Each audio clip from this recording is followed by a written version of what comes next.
Sejam bem-vindos a mais um episódio do Líder Medcast. Estamos aqui com o Dr. Gustavo Balaguer, cirurgião plástico e crânio-maxilofacial, formado pela Faculdade de Medicina da USP, membro titular da Sociedade Brasileira de Cirurgia Plástica, com mestrado na área de laser, que vai explicar um pouco melhor para a gente. Doutorado em nanofarmacologia e um dos responsáveis pela área de cirurgia plástica do Hospital 9 de Julho. Seja bem-vindo, doutor. Obrigado, Moisés. Doutor Sidney, mais uma vez. Tudo bem, Moisés? Então, ótimo. Mais um episódio aqui do Líder Medcast. Não se esqueçam, se inscrevam no canal, ative o sininho. Uma honra ter hoje aqui Gustavo Balaguer como nosso convidado. A gente passou a gente é jovem ainda, né? Mas a parte ótima também da juventude, passamos juntos na faculdade muitos anos, então uma honra tê-lo aqui no nosso Líder Medcast, que tem o objetivo de levar informação correta, boa, trazendo sempre bons profissionais para quem está interessado nos sistemas de saúde. Então, mais uma vez, uma honra, vamos discutir aqui sobre sua especialidade. Vou aprender também com você, afinal a minha área de atuação é outra, e vamos aqui, o pessoal que quiser fazer perguntas nos comentários, depois a gente vai respondendo. Seja bem-vindo.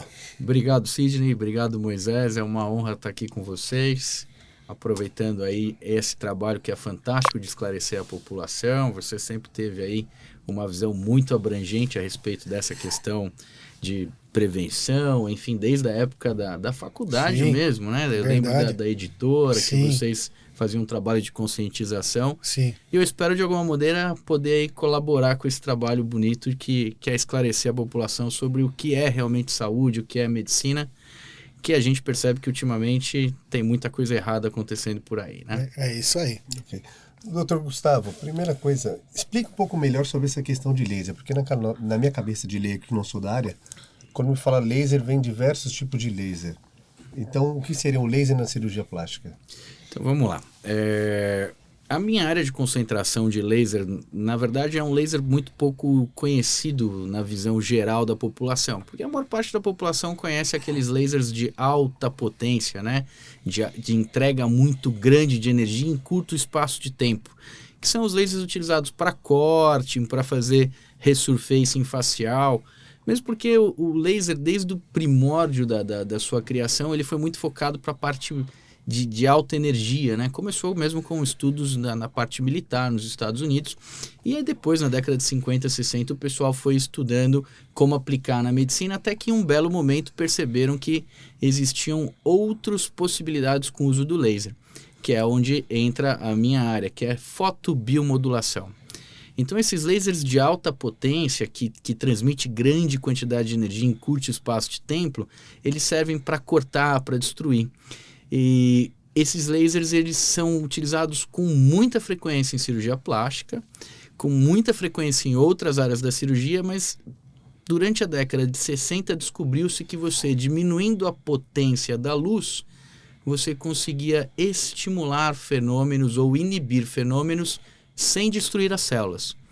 Então, hoje em dia, o que eu utilizo de grande diferencial na área de lasers são lasers que cicatrizam, são lasers que dão energia para as células, né? Então, isso também é um outro paradigma que vai ser gradativamente mudado na medicina como um todo, né? Não, acho que na medicina, porque sim. A gente vem de uma escola que estudou muito a medicina do ponto de vista material, né? A gente estudou muita química, né? Bioquímica, né? Que todo mundo adorava, aquelas aulas maravilhosas. Sim. Um abraço, Roberto Casadei. Então, lembra dele? A ATP da mosca vai acabar, né? Nossa. Fica tranquilo. Enfim. Chile. E isso justamente é que depois de um tempo você começa a perceber, acho que eu tive a oportunidade de fazer o doutorado em farmacologia, numa área de nanofarmacologia, que você percebe que as coisas acontecem nessa ordem de grandeza, que é 10 a menos 9 do metro. É um bilionésimo do pedaço do metro, né?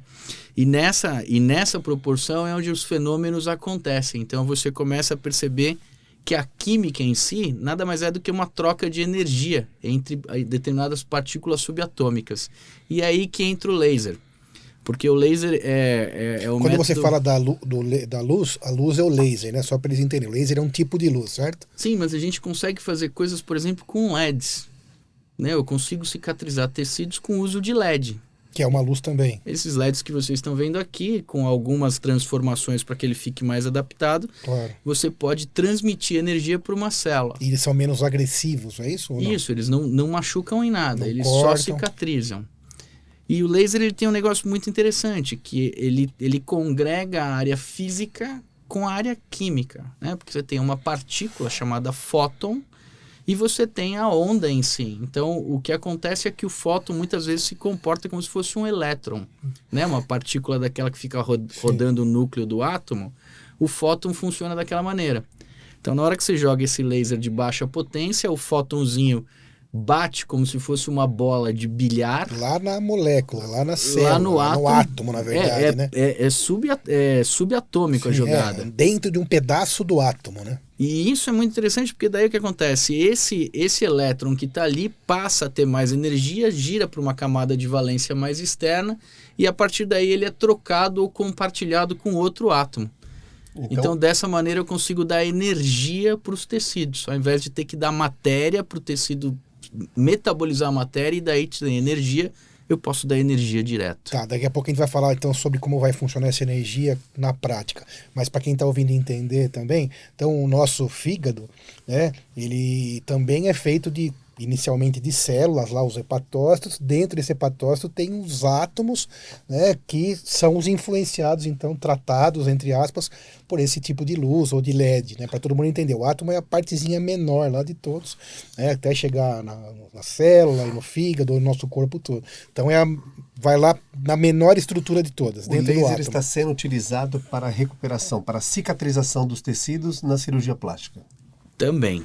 Em várias outras áreas. É um campo vastíssimo. Porque daí não é necessariamente cirúrgico, é isso que você está dizendo? Não é cirúrgico. Não é cirúrgico nunca, entendi. Ele é facultativo, né? Eu posso utilizar eles dentro do ambiente cirúrgico. Esse de baixa... Mesmo de baixa potência. De baixa potência, entendi. O grande lance é assim, né? Toda célula tem uma usina de energia, que se chama mitocôndria. Perfeito. Né? A mitocôndria, dentro dela, ocorre uma série de reações químicas que vão levar à produção de ATP, né? Que é a moeda de troca, né? Então, é tipo assim, o corpo consegue produzir energia a partir de várias substâncias. A mitocôndria é a casa de câmbio. Ela pega todas as substâncias e te dá ATP, né? Ela faz o câmbio para você. O grande lance é como pra se quem treina é importante isso? Sim, demais. Estoque de ATP, energia. Então, isso aí, puxa, depois se eu te mostrar algumas coisas, você cai para trás. Porque assim, o ano passado, para você ter uma ideia, nesse método, teve um time que ganhou campeão europeu de handebol feminino. E descobriram que eles utilizaram esse método durante o processo de recuperação das suas atletas. Com a luz de baixa potência. Mas zero invasivo, né, gente? Entendeu? Esse tinha uma invasibilidade que foi onde os caras descobriram. Foi um negócio mas que foi... numa câmara, praticamente, ou não? Não, é um aparelhinho. Um aparelho. Mas explique. Então, esse aqui que os caras fizeram. Os caras pegaram um catéter, que na verdade era uma fibra ótica, botava dentro como se fosse um gelco de veia, e jogava a luz dentro do sangue. Então você energiza o sangue. Sim. Então as meninas iam para a quadra jogar vitaminadaças, não tinha para ninguém. Isso aí não... É doping. Sim. Então quer dizer... Não, mas um doping que ainda não tá catalogado. Ou já tá. Só pegaram por causa da punção no braço. Sim. Aqui no Brasil, a gente desenvolveu um método de fazer essa, que a gente chama de ILIB, que é intraluminal... radiation of blood, né? Dentro do lúmen do vaso você irradia o sangue. A gente descobriu um jeito de fazer modificado que você não precisa perfurar ninguém, você faz direto em cima de uma artéria, enfim. Que é para chegar lá até a mitocôndria e aumentar essa produção de ATP, só para todo mundo entender, que é aquela moeda de troca para que você viva, treine ou jogue handball, nesse caso, melhor. Tá. E já tem outros estudos aí que o pessoal fez no pessoal do São Paulo de futebol, de recuperação pós-exercício e de ganho de massa magra com utilização de luzes, né? Com utilização de LEDs, no caso, com ganhos assim, é meio surreal, porque você começa a perceber que a luz tem um papel muito importante na vida, né? Na vida aqui na Terra. Ela só começa porque a gente tem luz. Uhum. E aí que entra, né? Eu sempre, quando eu dou essas aulas, é muito interessante que eu sempre viro nos auditórios e pergunto, né, assim, quem acredita em Deus, né? Aí, 90% aqui no Brasil, quando é fora do país é menos, né? O pessoal é mais ateu. Mas aqui 90% levanta a mão. Sim, claro. Então, se você pegar na Bíblia, e isso tem sempre aquela história, né? Qual a relevância do que você está lendo? Meu, basta você saber que a Bíblia é o livro mais lido e mais citado na história da humanidade. Então, para você falar de relevância no livro mais lido e mais citado na história da humanidade, no primeiro capítulo, no primeiro parágrafo, Gênesis. na primeira linha do Gênesis, Deus cria a luz. E logo depois que ele cria, ele fala e viu que era bom. Porque assim, o laser atua em todas as áreas, a luz atua em todas as áreas. Aí fala assim, pô, mas o cara é cirurgião plástico, ele vem aqui falar de laser e começa falando de religião, né? Que loucura, né? Que isso não tem nada a ver. Então tá bom, você não quer falar de religião, vamos falar de ciência. Então assim, a vida no sistema Terra.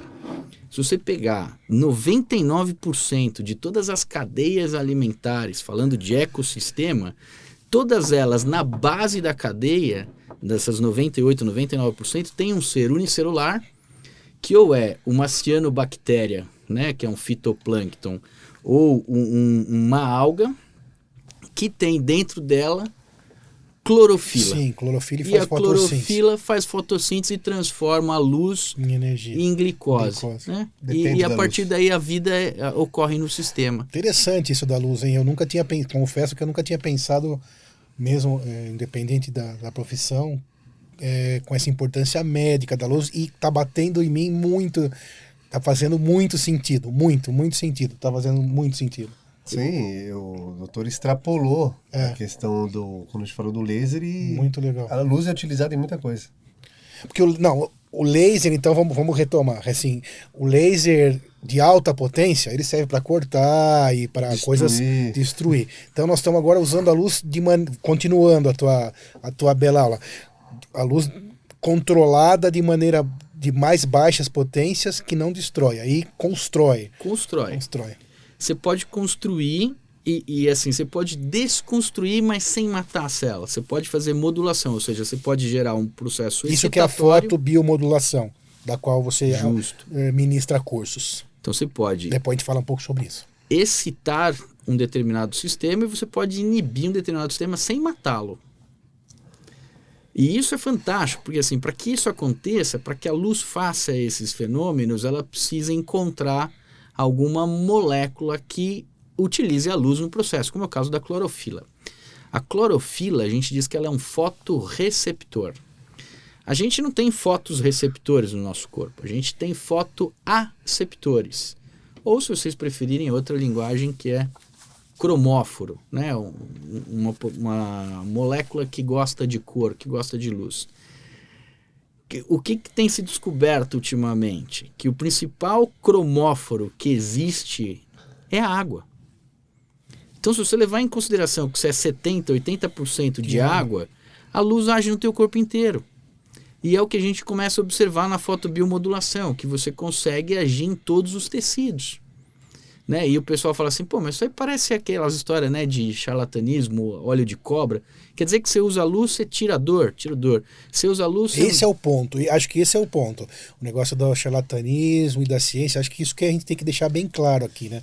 Que tudo isso que o Gustavo está explicando, tem trabalho publicado, e isso é muito importante, para que a gente possa falar como médico e com propriedade. Mas isso é muito legal, muito legal. Eu mesmo estou... E isso, Júnior, para mim foi um negócio muito legal, porque assim, cara, isso vai totalmente de encontro no que eu sou pai recente, né? Apesar de ser velho, tenho os filhos, tem 3 aninhos, um casalzinho legal, de gêmeos. Saúde para eles. Muito obrigado. Para os seus também, né? Tô conhecendo o Moisés aqui, que já faz parte da sua família, já percebo que totalmente. A família já tá crescendo, daqui a pouco você é vovô, hein? Então, mas isso é um negócio que para mim faz muito sentido, por quê? Porque assim, cara, quando você olha o que a gente vive no mundo hoje em dia, que isso também tem muito a ver com saúde ocupacional, a gente, na faculdade de medicina e durante a própria vida médica, a gente não se atenta a uma série de coisas que qual é a medicina que eu estou fazendo e o que a medicina que eu estou fazendo vai deixar para os meus filhos. Talvez para a geração futura. Talvez isso muito na USP, Gustavo. Talvez nas outras tenham discuta-se um pouco mais, mas eu concordo com você que em quase todas as faculdades, mas acho que especialmente no HCzão, que é muito fechado nessa questão, assim, né? De abrir a cabeça para outras coisas, imagino aí, pensar de maneiras diferentes, né? Levar para uma área mais acadêmica, de estudo, é isso? Mais aplicada, Moisés. Mais aplicada. Por exemplo, vou colocar uma questão que hoje em dia, se você olhar para a medicina, um dos maiores gastos, né? Eu coloco gasto porque realmente você vê que é algo que é muito impactante em orçamento, é o tratamento de infecções. Por exemplo, no hospital onde se gasta muito dinheiro é tratando infecção. Sim. Ótimo. Qual que é o maior problema? Tem um monte de bactéria que se tornou multiresistentes.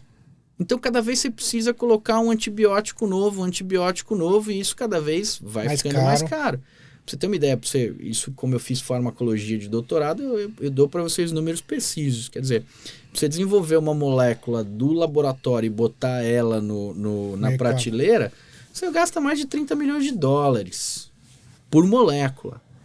Isso quando não tem que fazer estudos mais pesados, você vai chegando perto dos $100 milhões. Então, na hora que o cara tem que recuperar, dependendo do que for, fica muito pesado. Então, veja a questão do antibiótico, né?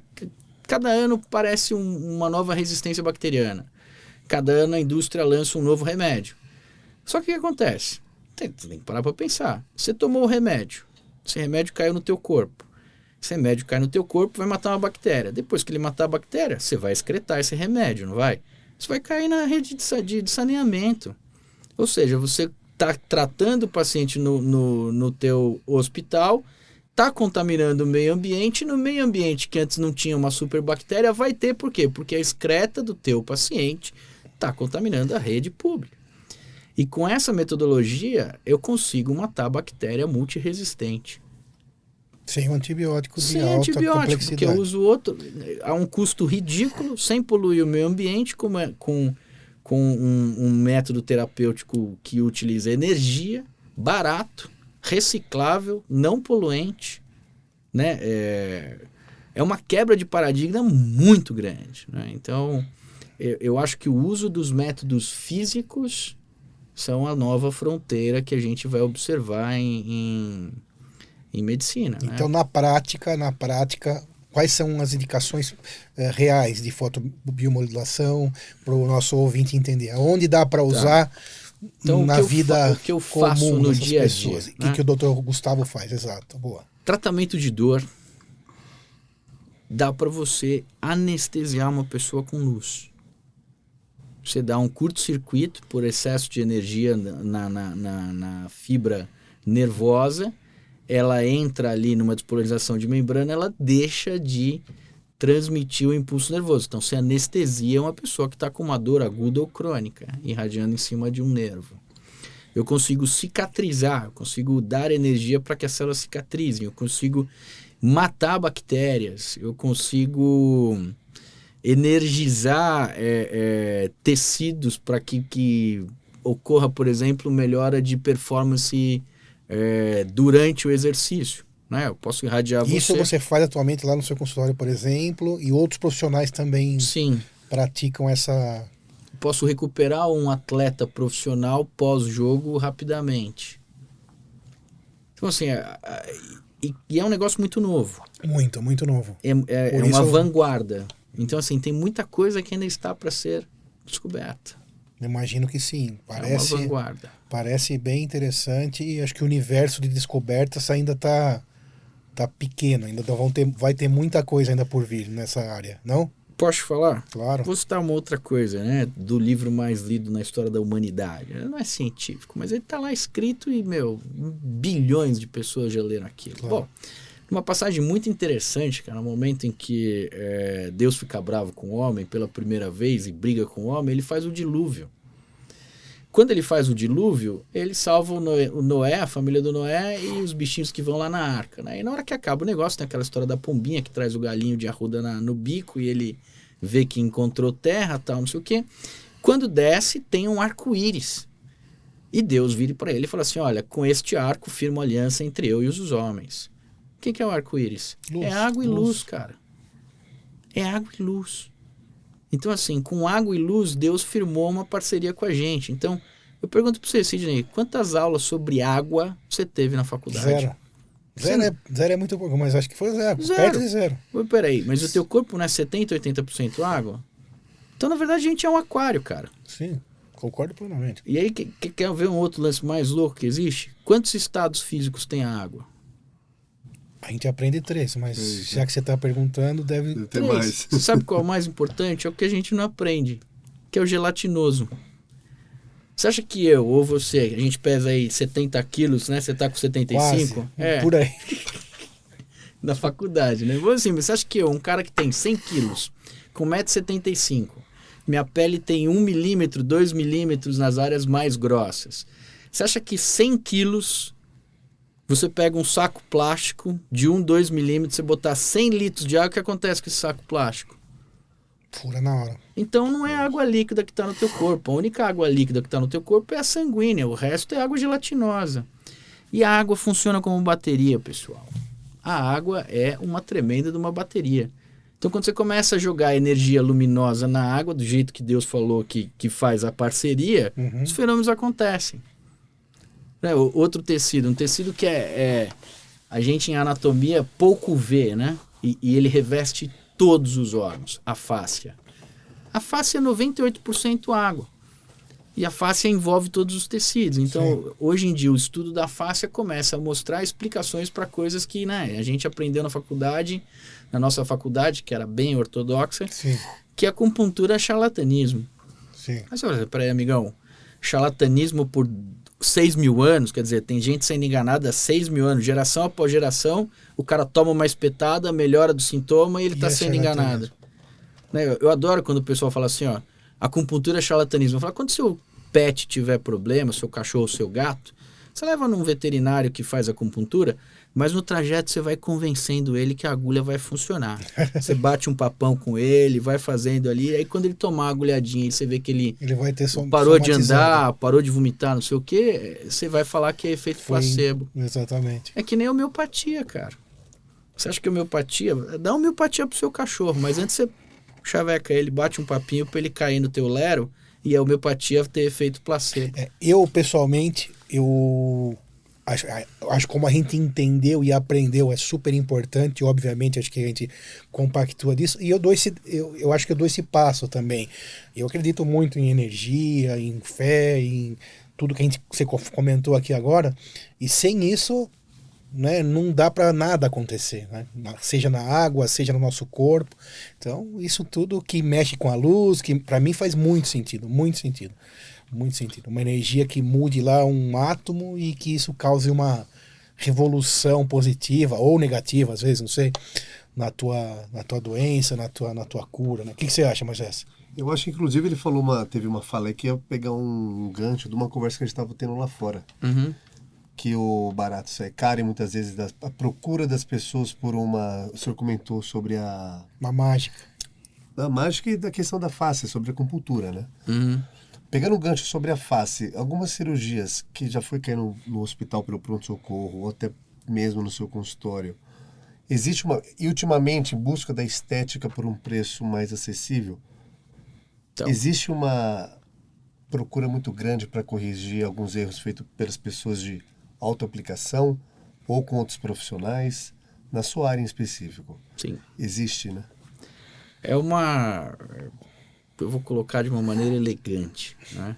É uma dura realidade, né? Por quê? Porque existe uma ditadura da aparência, da estética, né? E as pessoas, às vezes, colocam a estética em primeiro lugar antes da saúde. E aí, essa mudança de valores acaba trazendo problemas graves, né? Enfim, então assim, as pessoas, além disso, procuram resolver questões de alta complexidade com um enfoque materialista de diminuir o custo. Então eu não sou contrário à democratização da cirurgia plástica. Eu sou contrário à banalização. Por quê?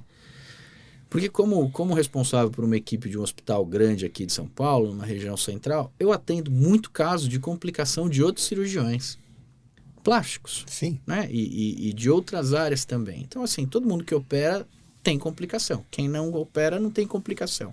Claro. Só que tem complicações que são altamente evitáveis.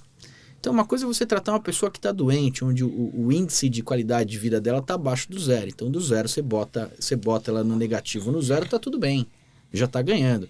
Agora, alguém que vai fazer uma cirurgia estética, a qualidade de vida dela já está acima do zero. Ela quer subir.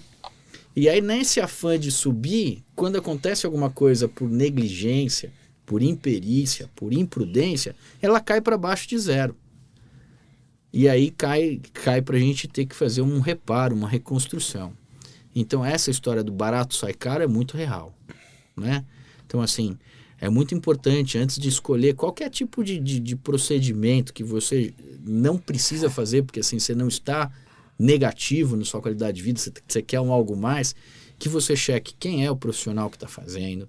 Se você checa que esse profissional está num cadastro adequado na sociedade pertinente, se esse profissional... Que no caso da plástica é a Sociedade Brasileira de Cirurgia Plástica, e ele pode checar onde isso? Lá, no por site exemplo, da Sociedade Brasileira de Cirurgia Plástica. Ou então no próprio CREMESP também, que ele coloca pesquisar por nome, por CRM, e vai aparecer lá a especialidade registrada, né, com um número e tudo mais, assim como eu tenho lá minhas duas registradas, você deve ter as suas registradas. Isso. E é nisso que a gente pode atuar com a segurança maior. Mas acontece, muitas vezes não acontece isso. Não. O paciente procura um caminho, um atalho. Você sabe qual que é o maior indicador hoje, captador? São as mídias sociais. Só que assim, eu fico espantado, né? Pra você ter uma ideia. A Sociedade Brasileira de Cirurgia Plástica, né? A cirurgia plástica acabou assumindo como campeã de especialidades com maior número de processos. Sim. A cirurgia plástica, sim, não os cirurgiões plásticos, que na hora que foram ver quem eram os cirurgiões que tinham desempenhados aquelas cirurgias plásticas, não eram plásticos. Mais de 90% não tinha formação em cirurgia plástica. Então, é aquela coisa feita por uma pessoa que não está formada, muitas vezes num ambiente inadequado, com material inadequado, e algumas vezes com o paciente sem condições clínicas para ser submetido àquele procedimento. Então, assim, uma hora... Tudo para dar errado. Vai dar errado. Não tem... É uma conta de padaria. Então, uma hora vai dar errado. Se a gente sabe, então, que o Dr. Gustavo falou agora, que a especialidade médica que mais dá litígio, que mais dá problema, é a cirurgia plástica. Isso também da minha época lá de MESC, também eu me lembro bem, que é disparado. E a especialidade que dá mais problema, mais esse litígio entre médico e paciente, e por esses motivos todos que o Dr. Gustavo está aqui explicando. Às vezes nem era um cirurgião plástico, então. Era a maioria. A maioria. E quando fala condições clínicas, é feito alguns exames. Até no podcast passado trouxemos foi do Dr. Eduardo Montag? Sim, plástico sim. Falamos sobre mamas. Falamos sobre mamas. Mas isso a gente falou bastante no Dr. Roberto Gonçalves, anestesista, esteve aqui também conosco. Lembra sobre pré-operatório? Sim.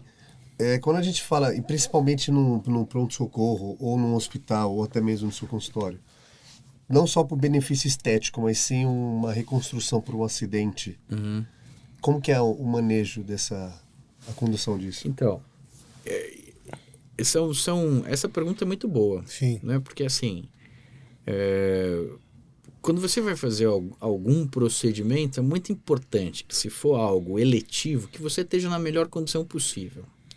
Então, hoje só para explicar também, eletivo é algo programado, que não é nem uma emergência, nem uma urgência. Você pode fazer semana que vem, mês que vem, algo programado. Justo. Então, quando a gente está à frente dessa situação onde você tem a liberdade de se planejar, você tem uma janela de tempo, é meio que inadmissível você colocar um paciente para participar de uma cirurgia que não esteja numa condição ideal. Ou, no meu caso, melhor do que ideal. Coisas que outros profissionais que não sejam médicos cirurgiões plásticos, que aos 90% dos casos não estão respeitando essas regras. Eu acho que mais que 90%. Por exemplo, a gente está falando de laser, não é? Claro. Se eu estou te falando que eu posso carregar determinadas mitocôndrias com energia, nada mais inteligente que eu carregue essas mitocôndrias com energia antes da cirurgia. Você vai fazer uma viagem de carro. Sim. Você coloca gasolina no começo da viagem ou no fim da viagem? Claro. Então, assim, existem certas coisas que os cirurgiões que estão mais antenados já entenderam, né? Que é você preparar o paciente numa condição super ótima, quer dizer, além do normal, aquele cara tem que ter uma reserva. Por quê?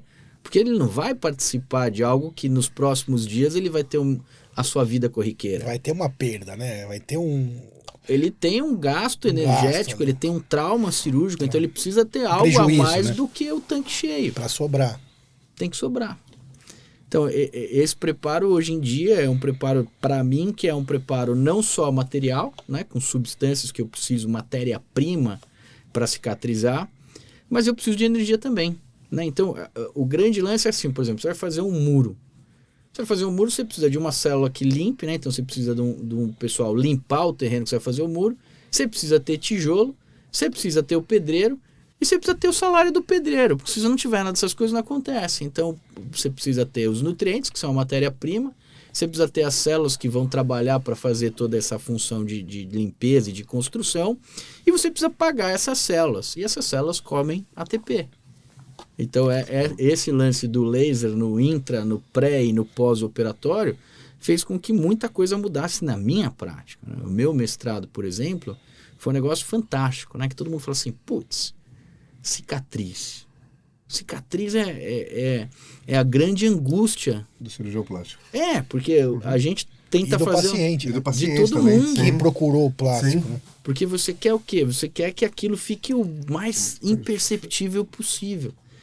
Então, todo mundo avaliava a cicatriz do ponto de vista estético, mas ninguém avaliava do ponto de vista funcional. E a gente sabe que a arquitetura da cicatriz, ela é diferente da arquitetura do tecido regular. Por isso que ela se chama cicatriz.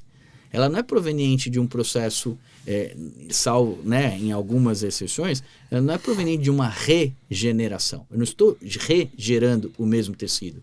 Eu estou criando um reparo.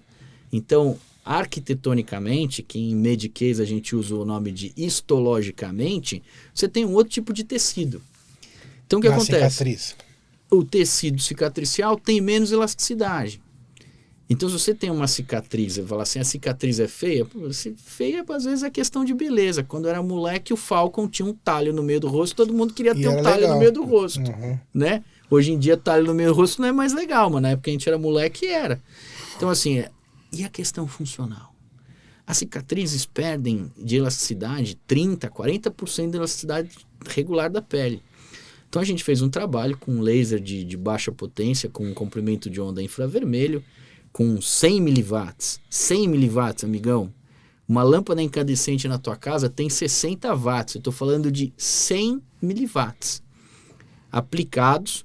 E o grupo que a gente aplicou 100 miliwatts, um joule, durante 7 dias no pós-operatório no dorso do ratinho, a gente colocava no aparelho chamado dinamômetro de carga e descarga, que faz esse movimento de puxa-solta, puxa-solta.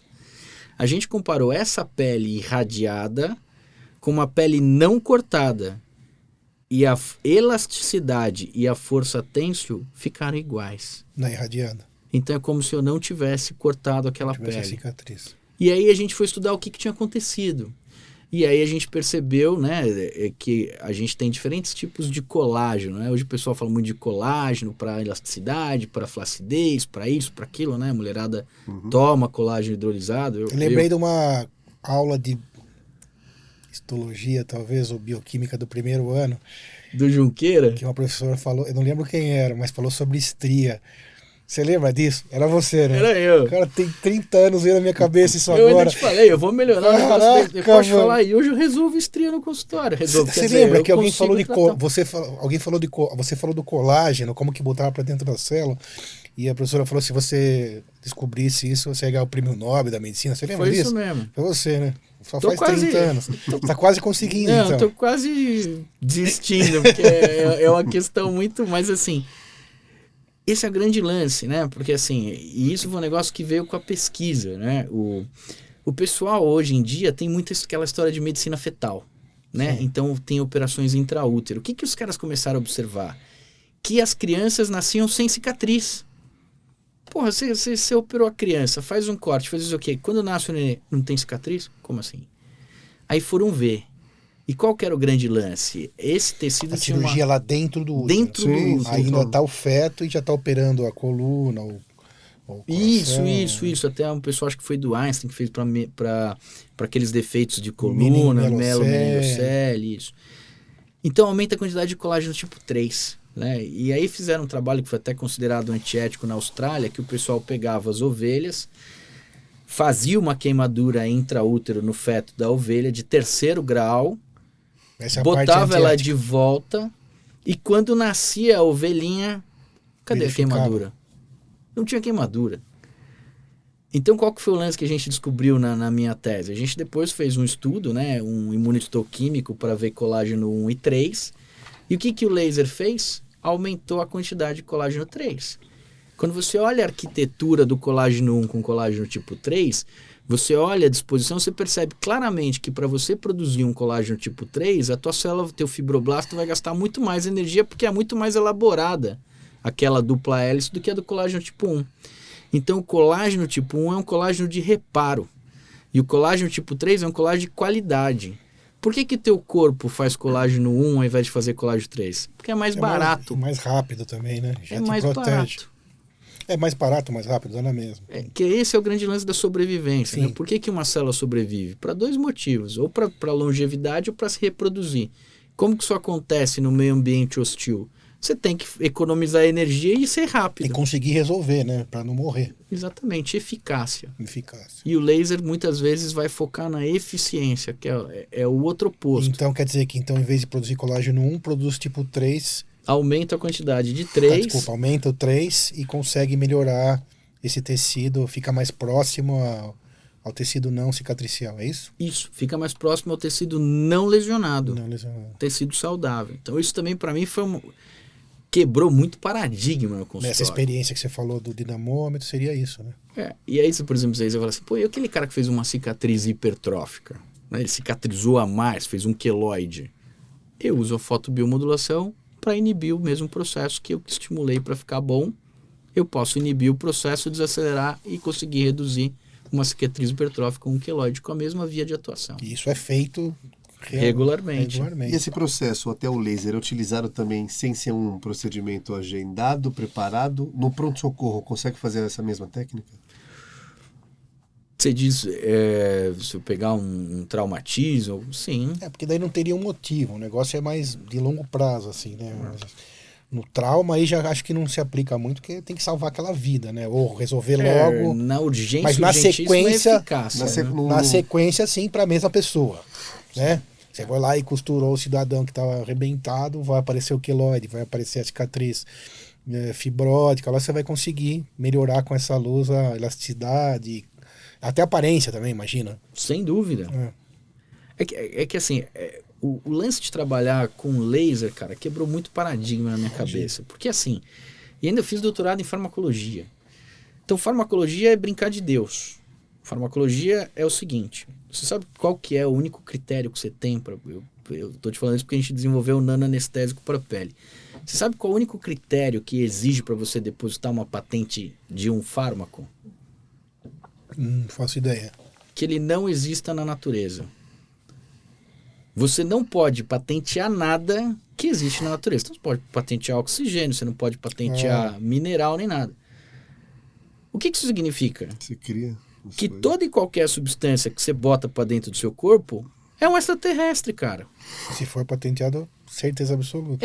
Tem que ser um extraterrestre. Então, quando você coloca alguma coisa dentro do seu corpo que é um extraterrestre, o que teu corpo faz? Fala assim, o que eu faço com isso aqui que eu nunca vi na minha vida? E aí aquilo lá vai entrar em alguns sítios com receptores, vai gerar uma ação e vai ser excretado. Mas aquela ação nunca ocorreu daquela maneira.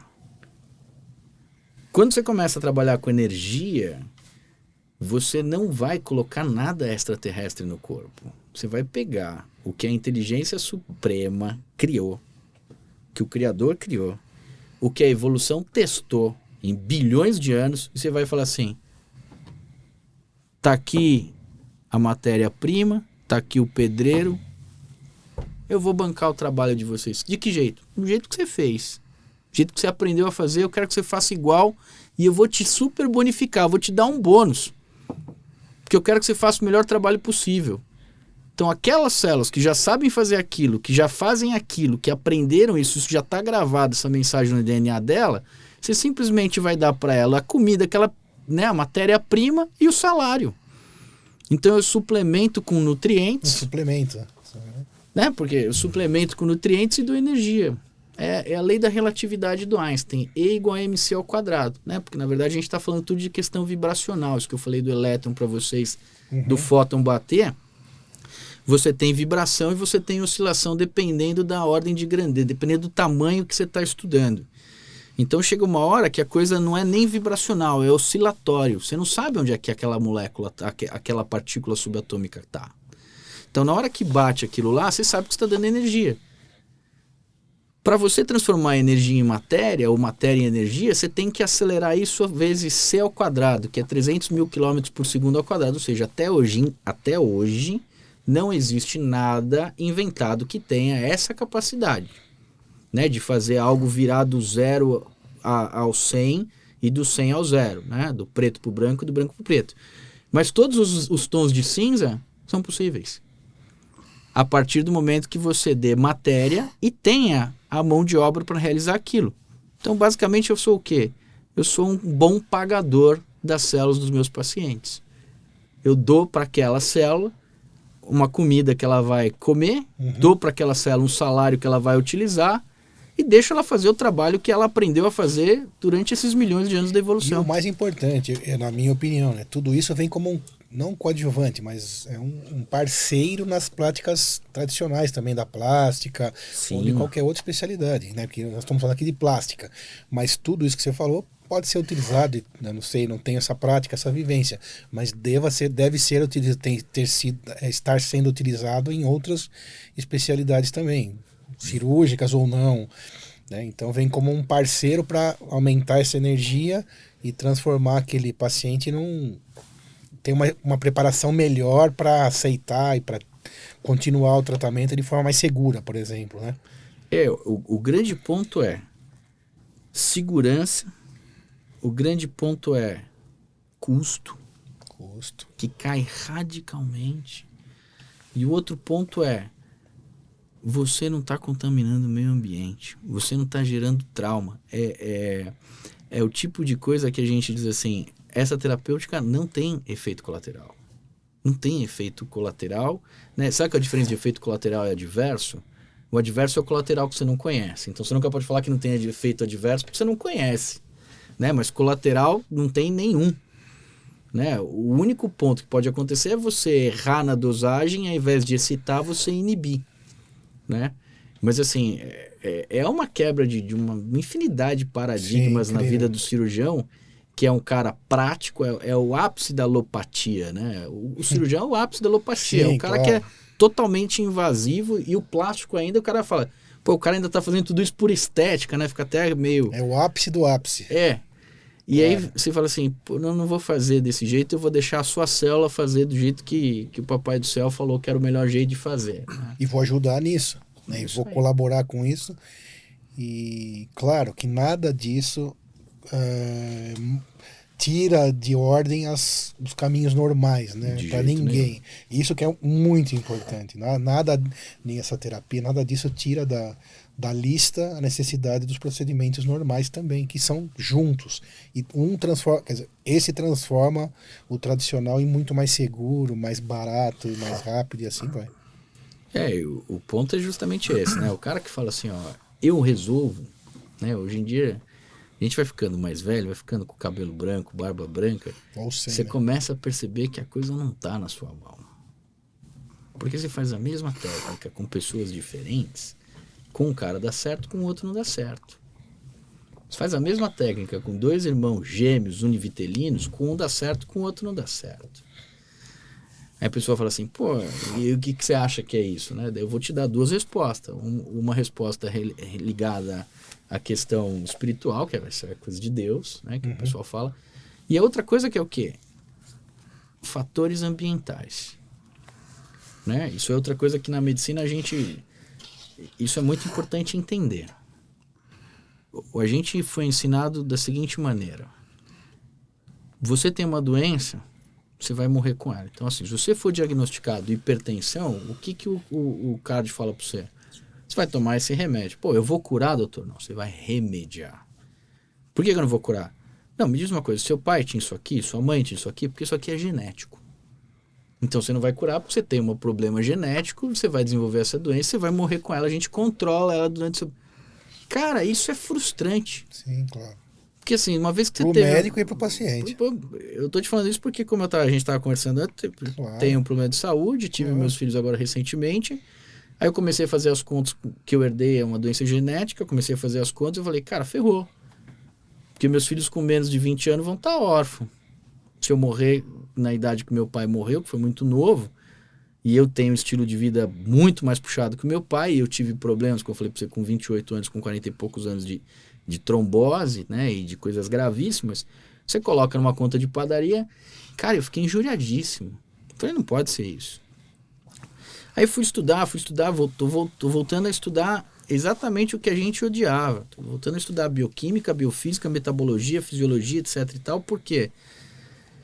Porque tem um grande lance aqui que não fecha a conta, que é a medicina hoje em dia vive em função da indústria farmacêutica. Não é a indústria farmacêutica que vive hoje em dia em função da medicina. O mundo está vivendo desse jeito. Por isso que a conta não fecha. Sabe por quê? Porque uma vez que você é diagnosticado doente, você nunca mais sai da conta. Você nunca mais sai do sistema. Por isso que o sistema fale, por isso que falta leito. Sabe por quê? Porque não esvazia. O único jeito que você sai do sistema É morto. é morto. Então essa conta não fecha, porque a população aumenta todo dia, isso nunca vai fechar. Porque não se Aí produz você vira um cliente, cura. né?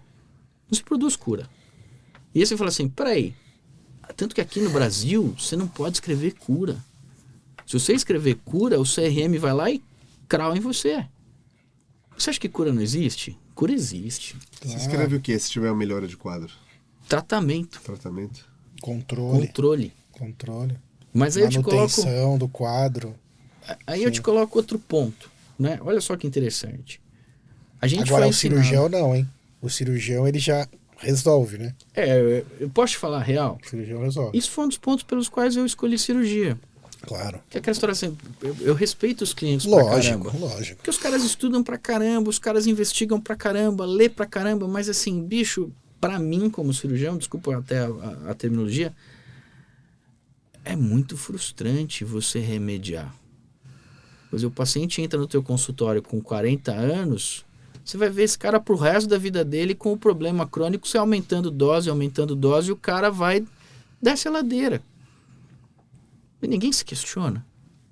Não, isso aí é genético. Não, peraí, genético. Você sabe quantos pares de cromossomo, né? Quantos genes tem o ser humano? 23 mil. Você sabe quantos genes tem um grão de arroz? Um arroz? 60 mil. Então, se a genética mandasse na biologia, quem dominava o universo era o arroz, não era o ser humano. Então, quem manda na biologia, quem manda na vida, é a epigenética. A epigenética ela é influenciada basicamente por dois sistemas. Um sistema que está relacionado à nutrição e outro sistema que está relacionado às intoxicações. Então, se você quiser ferrar a epigenética de alguém, basta você desnutri-lo ou intoxicá-lo. Que é aquela história do cara que tem o gene para ter o câncer de pulmão, só que se ele não fumar, Nunca ele não vai vai ter. ter. Né? O cara tem o gene para ter o câncer de estômago, só que se ele não tomar Não álcool, beber etc. álcool. e tal, não vai ter. Claro.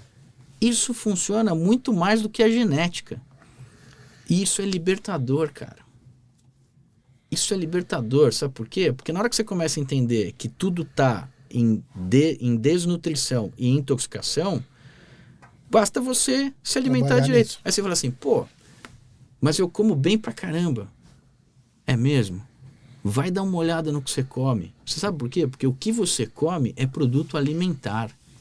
É alimento industrializado com finalidade clara de se manter estável mais tempo na prateleira.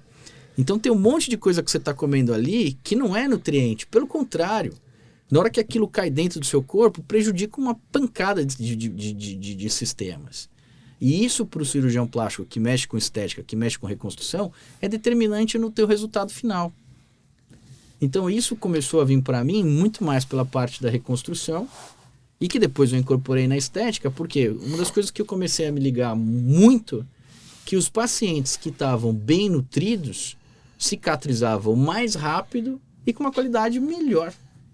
E eu comecei a extrapolar isso que eu via no paciente que estava handicapped, né, que estava abaixo do zero, que eu comecei a colocar nos casos de estética. Eu falei, pô, então quer dizer, se eu dou matéria para eles, se eu desintoxico eles e se eu dou energia, o meu resultado cirúrgico é melhor? É. Então, quer dizer, deixou de ser uma questão técnica operatória para ser uma questão do meio que você está agindo, o meio ambiente que você age. E aquela história que eu falei para vocês, o ser humano é um aquário, cara. Claro. Então, assim, o ser humano é um aquário. Se eu vou parar para pensar, então assim, como é que dentro desse aquário você está preocupado em cuidar do peixinho se a água está poluída? Você pode cuidar do peixinho do jeito que você quiser, você pode botar o peixinho no Harvard Medical School, lá no Mass General Hospital, no ápice da medicina. Se a água estiver poluída, o peixe não vai ficar bom nunca. Doutor Gustavo, e os principais casos que você pega tanto, novamente, no consultório como no pronto-socorro, qual que é a origem deles? No pronto-socorro entendo que pode ser barato sai caro, que nem a gente falou. Uhum. No consultório, casos mais eletivos. Mas tem alguma, por exemplo, a gente até veio aqui na pauta, transplante facial, cirurgia estética de facial. Tem uma procura maior, mais recorrente? É reconstrução, né? Reconstrução, perdão. Reconstrução. Tipo assim, na plástica a gente tem as cirurgias estéticas, que é o que todo mundo conhece, procura. né? E procura, porque tem todo um Uma marketing, mídia, um glamour relacionado a isso. Posso só pedir um favor? Você vê pra mim o que é, Gustavo? Só pra gente não interromper, que eu tô na cobertura lá Claro. do hospital. Pode atender, fala que eu tô... São ossos do ofício. Então, o que acontece? A gente tem a cirurgia estética, tem a reparadora, que você repara algo que foi lesado, e tem a reconstrutora, que você reconstrói aquilo que não foi construído, né? Priscila, enfermeira, quer falar com o senhor. Não falou do que se trata. Fala que se for alguma coisa urgente, se não, para ela deixar o número, o ramal, o andar que ela tá, que eu retorno para ela depois. Peraí, só um momento, aí a gente já volta. Eu vou falar, senão eu interrompo a gravação. Sem urgência. Bora. Faz parte. É isso aí. Por reconstrução, por estética E reparação. e reparação. Né? Então, assim, o que vem para mim? Né? O meu dia a dia? O estético. Né? É um dia a dia do consultório, né? Depois, pelo tempo de formado, você acaba tendo o melhor marketing que tem é o boca a boca, Claro, né? Que é o bom aquela trabalho feito, né? O bom trabalho, né? Por quê? Porque o papel aceita tudo, porque a mídia social aceita Também tudo. aceita tudo. Então, assim... Isso A realidade não aceita tudo. a realidade não aceita. Então, eu fico abismado, por exemplo, assim, eu peguei casos do ano passado de complicações subsequentes de pessoas que tinham mais de 15 processos. Você fala assim, peraí, amigão, a pessoa foi, olhou a mídia social do colega, mas não fez o trabalho de casa. Quer dizer, ela achou bonito aquele glamour, mas não viu que ali por trás do glamour a cozinha tinha rato na cozinha.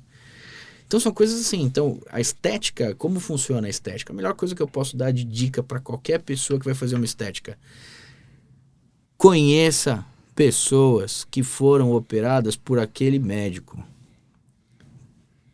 Veja como é que é.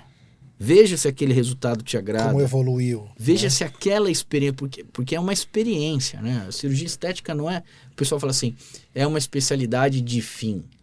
Tudo bem, tem que ter um resultado legal, mas é uma especialidade de meio muito mais do que qualquer outra. Porque quando você está acima do seu nível de qualidade de vida, acima do zero, você está a mais, se você chegar em algum lugar que você não for bem atendido, não tiver legal, você não se sentir confortável, sua experiência é negativa, ou você não faz, ou compromete o resultado final. Outra coisa, a pessoa opera, tem dor, tem alguma coisa negativa, aquilo vai impactar no índice de satisfação.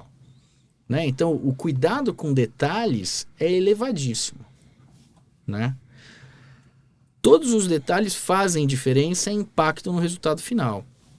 A questão toda é que quando você sai desse paciente que já está acima do nível 0 de qualidade de vida, já está no positivo, e cai para um indivíduo na reparadora ou na reconstrutora, ele está abaixo do 0. Então você precisa colocar esse cara no 0 ou a mais.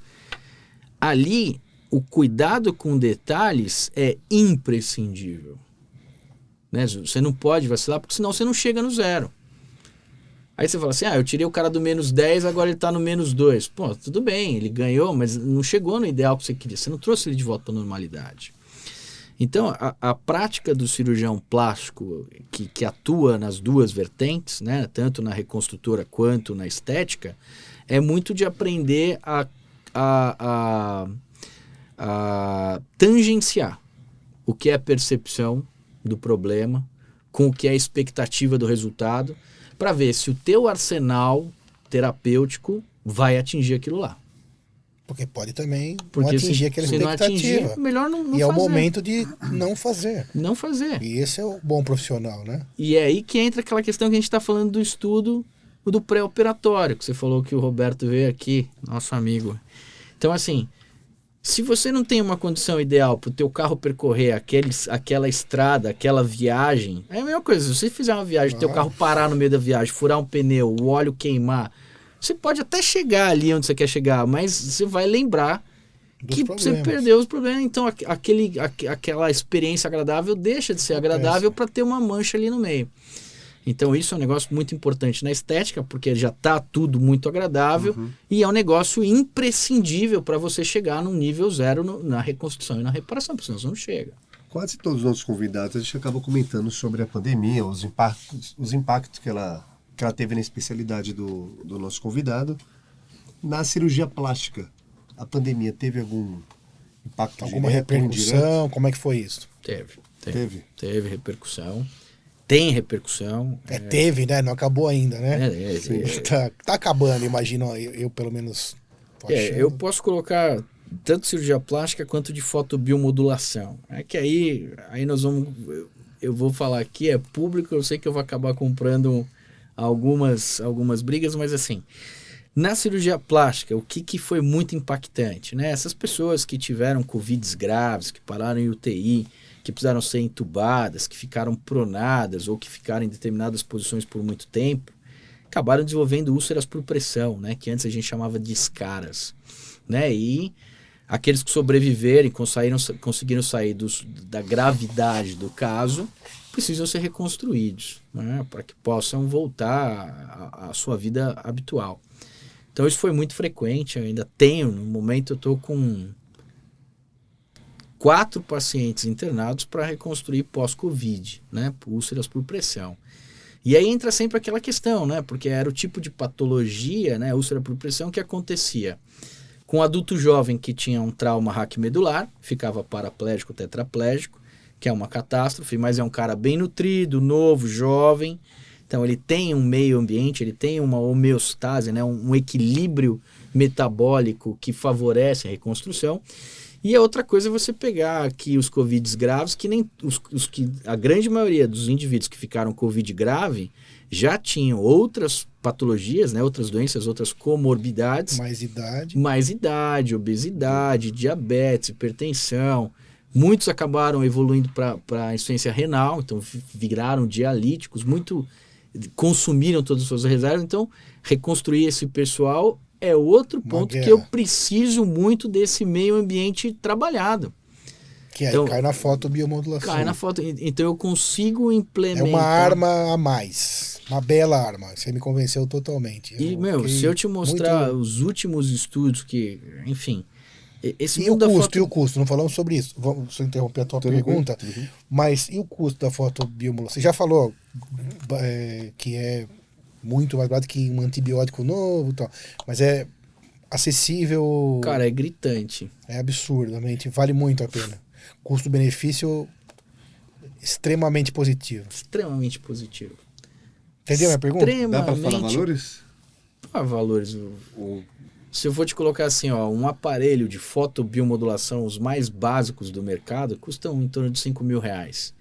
Dá para você fazer mais de 1.000 aplicações com ele.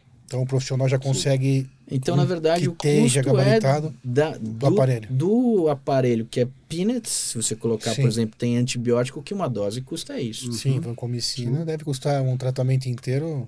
Os novos, Torgena, tal, não sei o que, custa uma paulada, né? Então, e antifúngico também.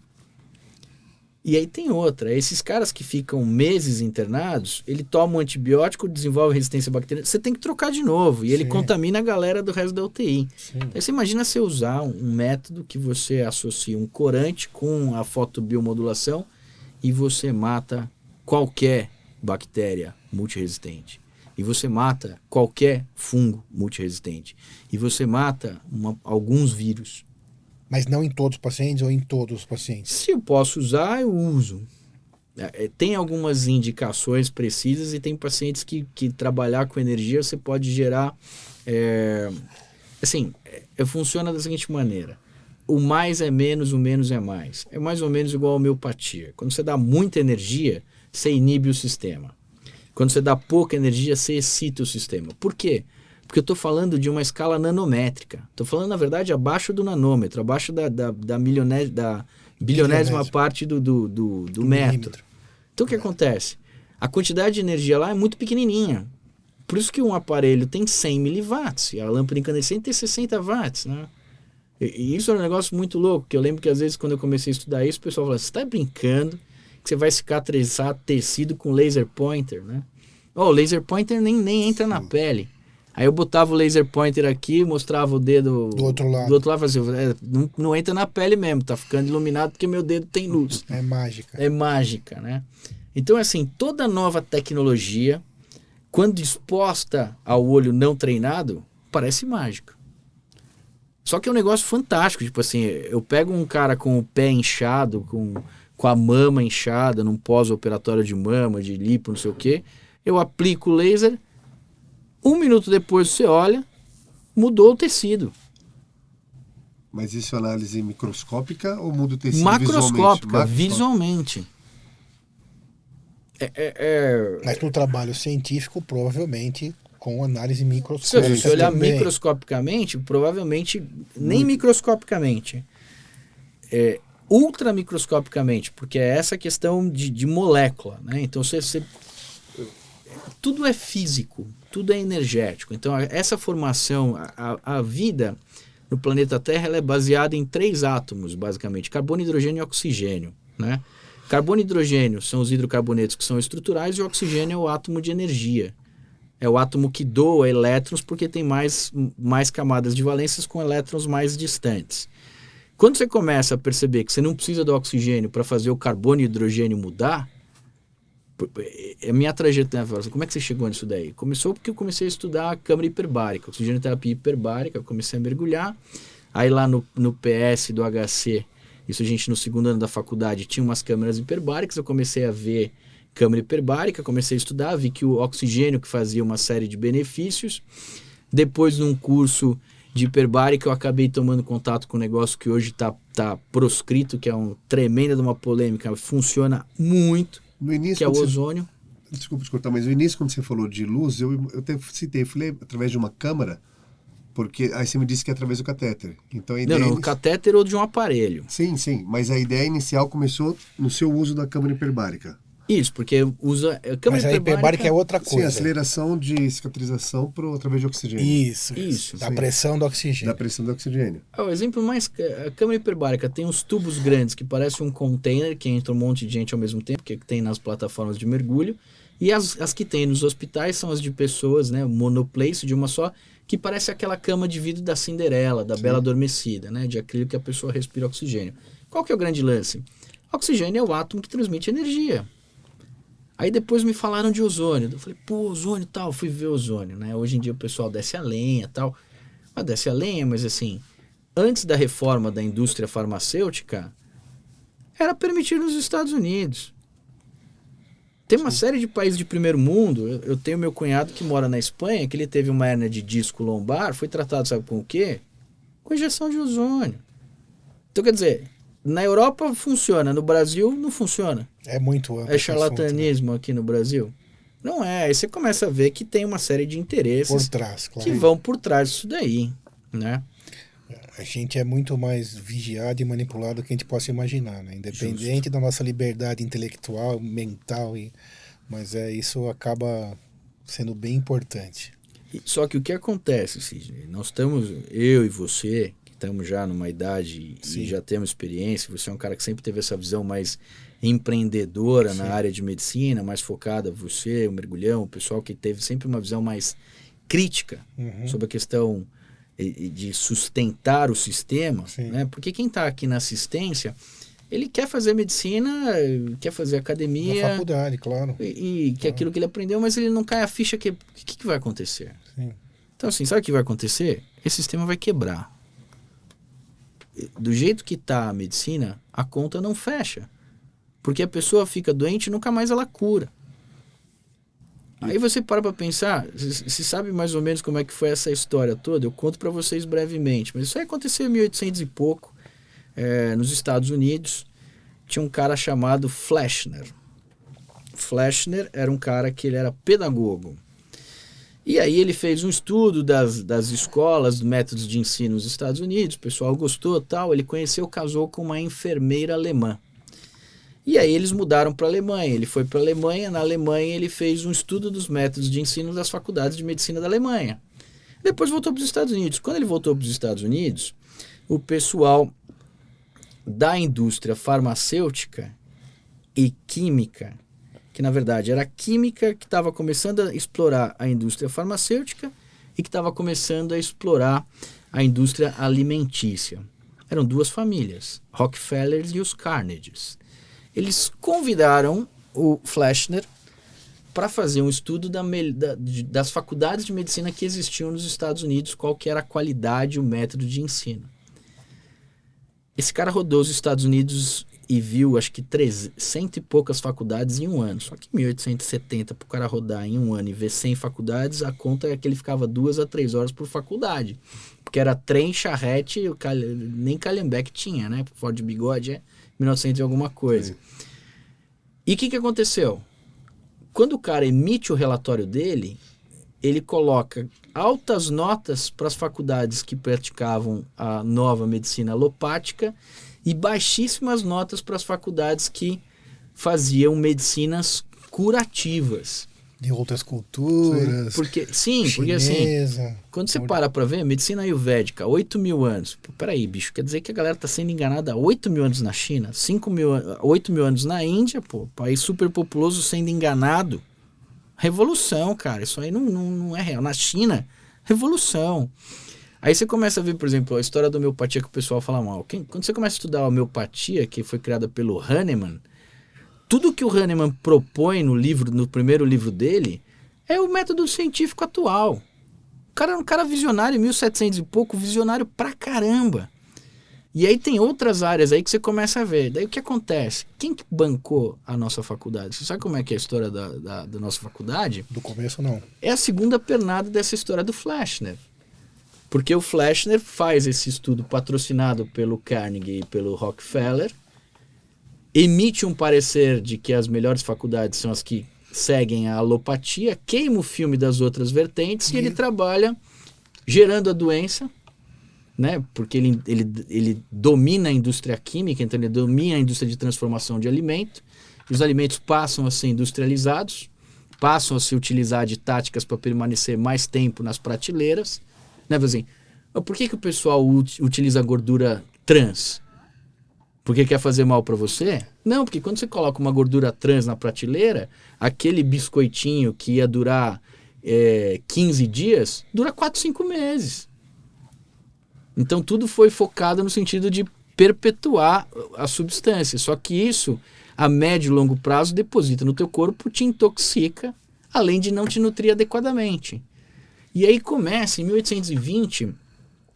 foi a primeira, a medicina alopática tradicional começa em 1820 com um suíço chamado, acho que Coidet, que ele estuda um pessoal que tinha bócio, tiroidite. E aí o que ele percebe?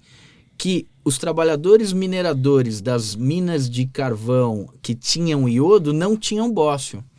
Então ele consegue entender que o iodo resolve o bócio. E é a primeira vez que tem um relato de um remédio para uma doença. Porque na prática, quando você começa a estudar bioquímica e biofísica, você começa a ver que é impossível você ter 5.000 doenças. Hoje em dia você tem em torno de 5.000 doenças catalogadas. Você quer me dizer que existem 5.000 processos diferentes? Não.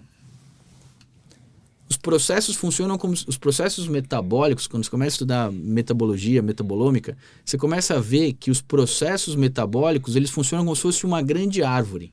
Então você tem troncos que vão cada vez ficando menores. Às vezes o problema é que você tem, na verdade você tem 5 grandes reações que acontecem e a junção dessas reações, alterações nessas relações é que geram as diferentes doenças.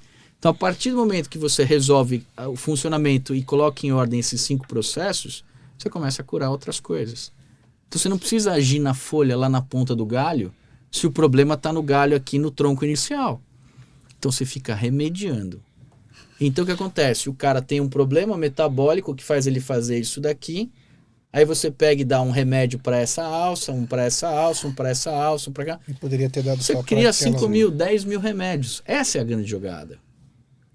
E por que o remédio não cura? Porque senão você mata a galinha do ovo de ouro. Claro. Então quando você vem aqui embaixo no ciclo e você resolve o ciclo e volta a curar, e o cara sai daquela doença crônica que vai matar ele, isso é fazer medicina, Claro. para mim. Claro, deveria ser para todos. E o que isso implica?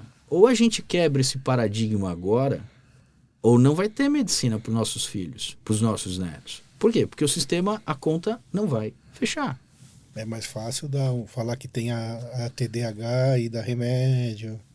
Então, assim, não vai fechar. E isso é muito claro, né? Porque, assim, ou as coisas começam a ser entendidas da maneira bioquímica e biofísica, ou seja, ou nós voltamos a estudar o funcionamento real, porque ficar tratando detalhezinho que gera sinal e sintoma, Dá nome para tudo e dá remédio para tudo, né? É querer, entendeu? Apagar incêndio com conta-gota. Essa é uma briga de gigante. Com gigantes, né? Com gigantes. Mas sabe o que é que eu te digo? É um caminho inexorável. Sim. Porque, assim, a medicina, infelizmente, está refém disso. Isso não parece tão... Começou, só para concluir um negócio que eu não concluí, para a gente não ficar sem o gancho. Você sabe quem patrocinou a construção da faculdade, do HC, de uma porrada de faculdade? Farmacêuticas. A Rockefeller. A nossa faculdade, aquilo lindo, maravilhoso, foi pago pelos Rockefellers. O HC foi pago pelos Rockefellers. Várias faculdades pelo mundo inteiro foram bancadas por esse pessoal. Por quê? Porque eles precisavam criar uma nova cultura que justificasse essa nova indústria química que estava se dividindo na farmacêutica e na alimentícia. Faz sentido total. Você aprendeu homeopatia, acupuntura, alguma coisa dessa? Na faculdade zero, né? Hoje em dia, se você falar ainda, tem colegas que se você falar de medicina, Ficam bravos. o cara fala que você é charlatão. Sim. Eu falo, bicho, pega o teu cachorro quando ele estiver mancando no fim de vida, com displasia coxo-femoral, que você fica tuchando o cachorro um monte de anti-inflamatório, pega um dia, leva num veterinário que faz acupuntura, deixa ele botar umas 10 agulhinhas no teu cachorro, porque isso aí já aconteceu comigo, e aí teu cachorro sai andando do veterinário e você fala que você bateu um papo furado e convenceu ele que é charlatanismo. Perfeito.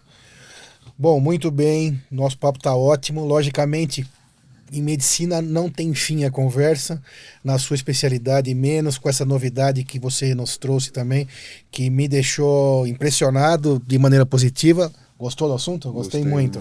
Espero que vocês tenham gostado também, vocês que estão vendo. Então, acho que eu conhecia quase zero, acompanho às vezes algumas dos teus cortes lá que você coloca, mas só o corte, né? Nunca cheguei a fazer nenhum curso, então muito interessante para colegas da área. Você também dá um curso de fotobiomodulação, depois a gente coloca aqui os acessos ao curso. Onde que a gente consegue encontrar hoje Dr. Gustavo Balaguer? Qual é o seu Instagram? Como que pra gente finalizando aqui já hoje? Então, eu tenho o Instagram, Dr. G. Balaguer. Dr. G. Balaguer. Ali tem todos os contatos ali, vocês Aí atende consultório hoje, atende 9 de julho, Isso. atende hospitais e assim por diante. Ok. E aí, Moisés? Ficamos por aqui, muito boas notícias, relação custo-benefício na entrega lá da recuperação, com esse laser, muito bem explicado. E agradeço a presença, doutor. Palavras Muito obrigado. finais, Gustavo. Puxa, eu que agradeço, é um prazer Foi 10, revê-lo, foi 10. fantástico, prazer em conhecê-los Obrigado. todos. Olha, parabéns pela iniciativa, eu acho que conhecimento nunca é demais, a gente sempre precisa dividir, né? Aquele conhecimento que não divide é o conhecimento perdido, né? Quer dizer, se você sabe alguma coisa, você precisa dividir com os outros.